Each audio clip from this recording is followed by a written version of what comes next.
Okay, so that should work now. Can people hear me now? All right, so I'd like to add my own personal welcome to the day with a focus on inequalities in later life. My name is Tom Scharf, and I'm a professor of social gerontology at the university with interests broadly in unequal aging, in the ways in which advantage and disadvantage emerge across the human life course. And that really is one of the key focuses for today. So we have 4 presentations that reflect different topics around inequalities in later life. We have 2 workshop discussions set aside, which will be facilitated around the tables, where you'll be guided in a discussion around some of the questions that emerge through one or more of the presentations. And I'm sure there'll be an absolutely lovely lunch in the middle, which is always a highlight of the day. And I should also say something about this fabulous building that some of you have probably been in already. It's my first time having an event in this building. It's absolutely fantastic to have seen how a building that has been planned for such a long time comes to fruition in, I think, what is a really stunning space, a space where people can think creatively, can feel comfortable, can feel at home, where we can really profile the innovations around aging that society needs if we're going to make the most of the opportunities that are associated with demographic aging. So this is the National Innovation Centre for Aging. It's not just a Newcastle University building. It's a building that is there for the United Kingdom's research and innovation community, and also for international innovators to come and develop goods, services, products, practices that better meet the needs of older people. And that really is one of the routes that I take into looking at this question about inequalities in later life.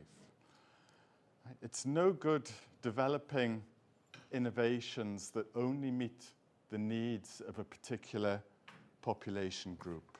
So if we only innovate for wealthy people, if we only innovate for people who can afford to furnish their homes with new electronic gadgets and products that don't do anything for people who are doing less well in life, then, why have this type of building? So what we really want to do with a focus on inequalities is think about how we can also innovate, how we can draw on research evidence to develop insights that can benefit a really diverse older population, including people who are marginalized, people who've not had such a good start in life, who've been disadvantaged in some way over the course of a long life.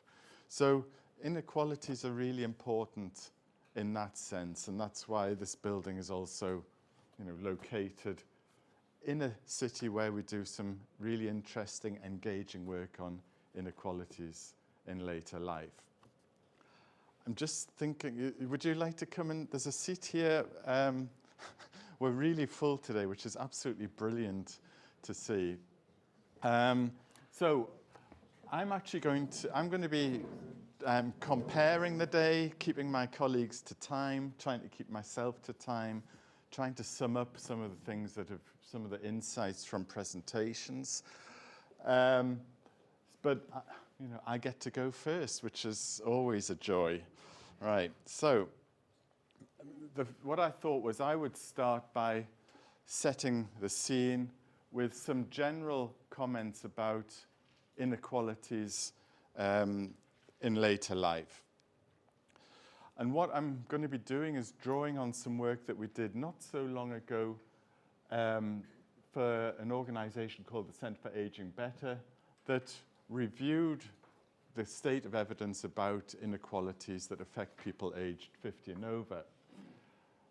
this is a big report. You'll be pleased to know that I'm not going to go into details about every aspect of inequalities that we cover in the report, but I thought it might be useful to focus on one area in particular. I'm going to focus on physical and mental health inequalities, and then say something about how we respond or why we should respond to inequalities in later life.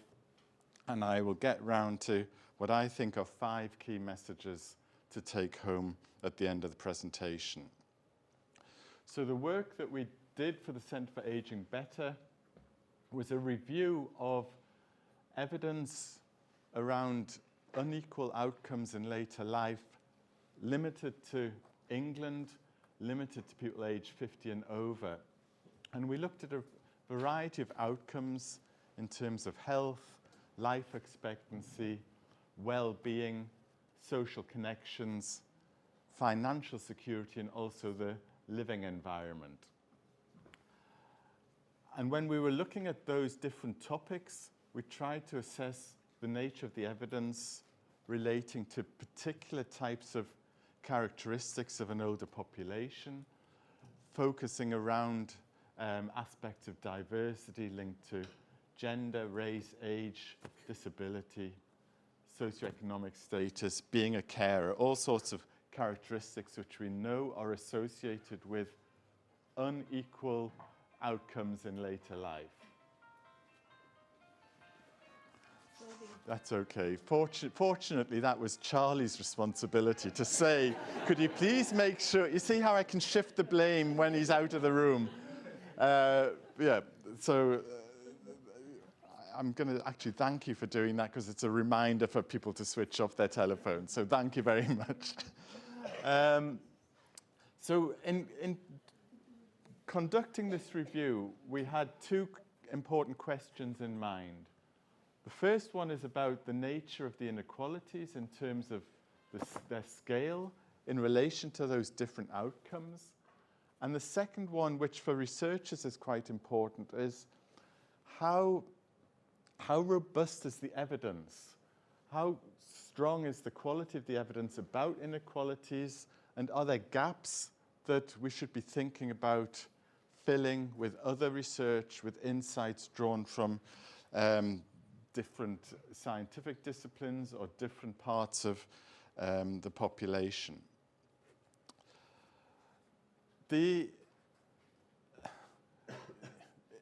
Important in thinking about inequalities is also, what I would say is something that's more of the sort of scientific approach, is to thinking about how we can conceptualize unequal aging in this sense. And there are 2 strong strands to this type of debate. And you see that in the evidence that is presented about inequalities in later life. The first approach is broadly described as a life course perspective. So this takes account of the long lives that people have lived. And if you are disadvantaged in some way in later life, how can we explain how people have come into that disadvantaged situation? So there is this life course approach that has a number of strands, but one of the most interesting is this idea of the accumulation of advantage and disadvantage across the course of people's lives.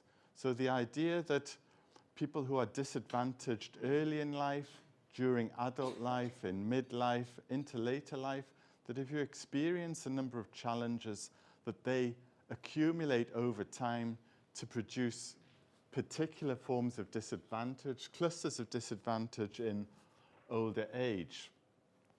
Linked to that approach is the idea that particular birth cohorts, right, people born at a particular point in time who've lived their lives with their age cohort, people they went to school with, people they went to work with, people who've lived that experience over the course of their lives, they share particular characteristics of advantage or disadvantage, and as those birth cohorts age, they may become more unequal over time. This is the idea of this is the sort of, it's really quite a complex idea when you stop to think about it, but it's the idea of the cumulative advantage and disadvantage. The other element of this is the role of early life circumstances in later life. So there's a lot of evidence around people's educational backgrounds, the status of the parental home, and how that is transmitted into later life in terms of advantage or disadvantage. The other strand of thinking that has a bearing on this is the idea of intersectionality, right? These are all, sociological terms. You may be coming across this for the first time, but you will know about this just, from everyday conversations. So intersectionality focuses on the identities of people as they approach, in this case, as they approach later life. So people are not just men or women, they also belong to a particular socioeconomic group, may have a particular ethnic identity or sexual orientation. And the idea is that these social locations, these characteristics, join together, they intersect to create advantage or disadvantage over the course of people's lives. And again, we see evidence that draws on these intersections, right? Age itself, gender, place of residence, whether you're living in a disadvantaged urban community or an affluent suburb of a city like Newcastle, all of this matters in terms of shaping those unequal outcomes. So I'll just give some examples now to show what this means in practice in terms of inequalities in physical and mental health. All right, so there is so much evidence, and you'll hear some of that today, about the way in which later life is shaped by people's socioeconomic circumstances. Right? However you measure those circumstances, whether it's your own occupational status, the household's occupational status, your parents' socioeconomic position, your education level, there's all sorts, income, wealth, there's all sorts of ways of measuring people's socioeconomic status. But whatever the measures used, they have a strong bearing on inequalities. So people who are more advantaged in terms of their socioeconomic position tend to have better health outcomes than people who are more disadvantaged. And you can trace that across a whole range of physical and mental health conditions. So the example that sometimes I like to use, and this comes from our review, is something that you wouldn't necessarily think about in relation to inequalities. And it's a measurement of people's walking speed. Right? So the speed at which people walk is a fairly good indicator of their functional health. Right? People who walk faster tend to have better health than people who walk slower. And you can then assess this in terms of people's socioeconomic position. Right? So somebody aged 71 in the wealthiest fifth of the population has an average walking speed of 0.91 meters a second. For somebody in the poorest fifth of the population, the average walking speed is 0.75 meters a second. So there's quite a significant gap. If you were just to measure walking speed in you could do observations across a city like Newcastle, assessing average walking speed, and you may be able to identify who belongs to a higher social group and who belongs to a lower social group from that. And those differences persist over time and into advanced old age. This isn't an argument to go out and walk more quickly, right? I don't want anybody tripping over the steps outside this fabulous building because you've listened to Professor Scharf and you think, oh, I've got to walk, more quickly because it's good for my health. But this is just an indicator of socioeconomic advantage or socioeconomic disadvantage in something that you wouldn't necessarily think about. We also know, and this reflects that life course perspective, that socioeconomic status in early life continues to have a strong bearing in later life, which is a little bit depressing. You know, I was raised in a sort of single-parent household. You know, you would like, you know, in terms of then outcomes in later life, to think that that has some bearing on what happens when people are 60, 70, or 80. But there is quite strong evidence of the persistence of advantage and disadvantage at the individual level into later life. However, there is also evidence from longitudinal studies of a certain degree of upward social mobility of post-war birth cohorts. So there's a sense that things may be getting a bit better with economic progress and socioeconomic a range of factors that people have lived through. Right, so this is some work from the English longitudinal study of aging, where they found that for a population aged 75 and over, that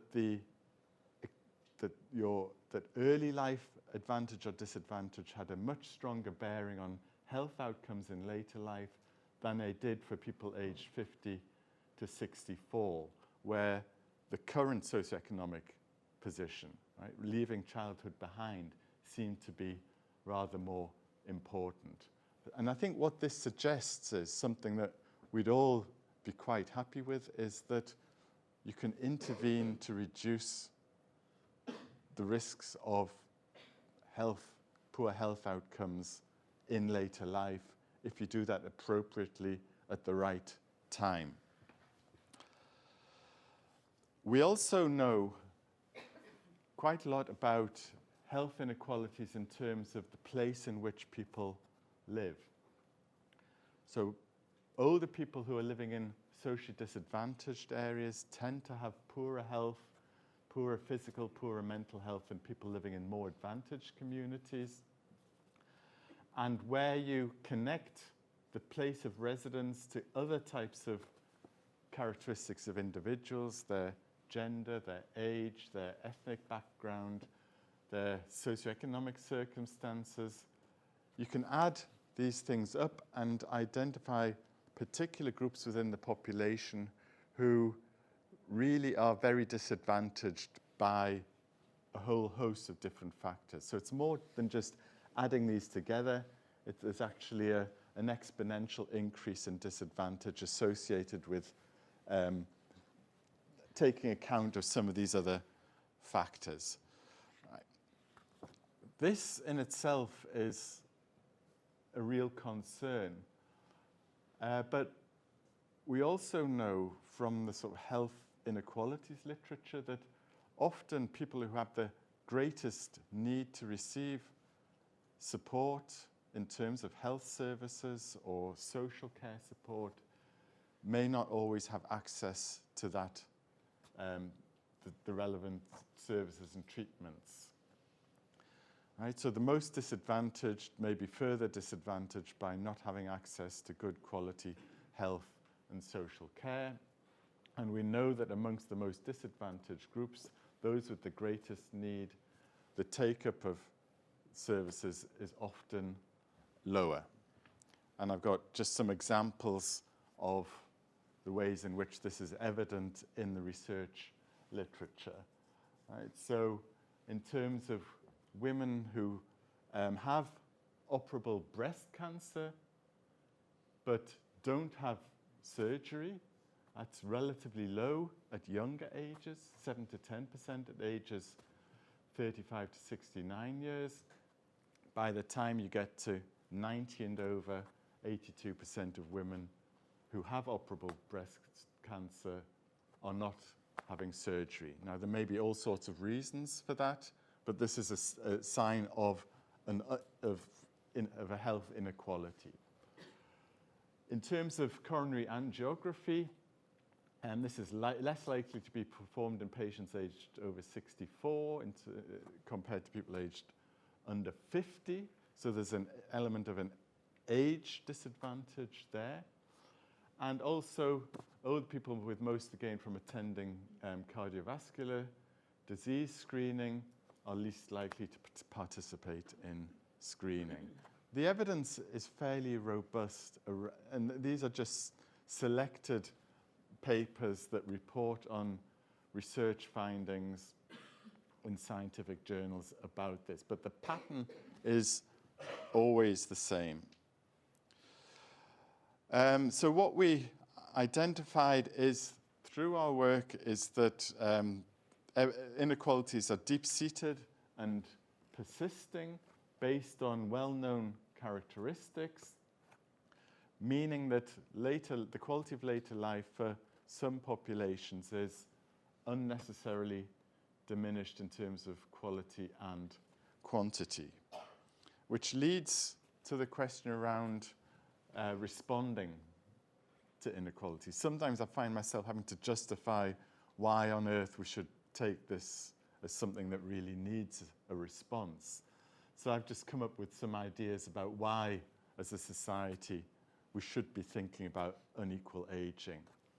Right? So, I would see powerful, this is something maybe for the discussions around the tables later. I would see powerful social justice arguments, right? That it's socially unacceptable to live in a society where these enormous inequalities exist and persist. We've known about this since the 1950s and 1960s, but are continuing to tolerate living in a society where these gaps seem to be widening. There are powerful political arguments around cohesion within the United Kingdom in a deep breath, in a post-Brexit country, and also questions, I think, around solidarity between generations, which have really come to the fore over the last number of years. Is, how can we tolerate living in a society where inequalities persist across generations, but where particular birth cohorts may experience more or less inequality than other birth cohorts? And then all sorts of economic arguments, that as a society, we pick up the costs of inequality in all sorts of different ways. We also, with extended working lives, need to have people approaching later life healthier and in good health to continue working where they want to work, to be able to continue to be productive within the labour market. And also ideas around changing patterns of consumption, which is one of the arguments for hosting an event in this building, is what have we got to offer in terms of people who have relatively low incomes? These people also have income to spend, but maybe the products and services aren't available that they can spend their money on. If we do want to do something about inequalities, it's not something that academic researchers are going to be able to do on their own. We provide the evidence, but others also are required to act. And I would see this as requiring a whole system, a coordinated type of response that involves government, it involves industry and business, academics, and also importantly civil society and citizens. We do need political leadership around reducing inequalities, but that needs to be supported by other actors, including what I would describe as passionate scholars, people who are committed to reducing health inequalities, people who are committed to the principles of social justice, who can encourage political leaders to take these issues seriously. So, 5 key messages. I think I'm just about on time as well, which is always a good sign and sets the tone for people who will follow. Lead by example. 5 key messages. Number 1, right, we already know an awful lot about inequalities in later life. Right? Research study after research study is they're almost telling us the same thing. They're more nuanced, perhaps, over time, but that connection between socio-economic factors and health outcomes is incredibly strong. In our review, we did identify gaps in the evidence, so we could argue a case for requiring further research in terms of inequalities around subjective well-being, people's social connections, their living environments. We need a lot more evidence around the diversity of the older population. So typically, there's quite a lot of work around differences between men and women, or differences between people of different age groups, but we really don't adequately reflect diversity in terms of where people live, their housing circumstances, their ethnic identity, their sexual identity. All of these factors are relatively underexplored in research. And importantly, we don't know enough about how to reduce inequalities, right? I think I may have an idea, but that isn't underpinned by strong evidence. It's underpinned by that commitment to social justice, where I think, interventions across the life course lead to better outcomes in later life, but we don't really know that for certain. So regardless of evidence gaps, there are compelling arguments to take action to reduce inequalities. Where we take action, that involves all sectors of society, and ultimately, I think that challenges a political challenge. How on earth do we move people to action around some of the evidence that we've got in relation to unequal aging? So my last slide points you in the direction of where you can read more about the work on with the Centre for Aging Better. The slides will also be circulated after the event. I'm sure Charlie will make that possible. So I'd just like to stop there. Thank you for listening to my presentation, and I'm looking forward to hearing the rest of the presentations. Thank you.